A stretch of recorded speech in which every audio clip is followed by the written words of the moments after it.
கிஃப்டே அம்மா தான். எதுவாக இருந்தாலும் எனக்கு என்னோட அம்மா தான். கடவுள் நமக்கு கொடுத்துருக்கிற மிகப்பெரிய கிஃப்டே அம்மா தான்.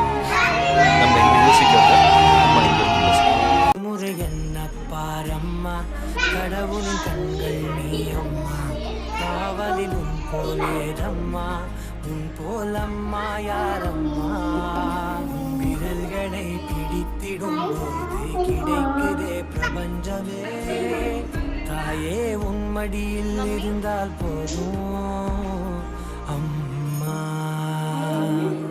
ஒரு முறை என்ன பாரம்மா தாயே, தாய்மையின் உச்சம் நீ.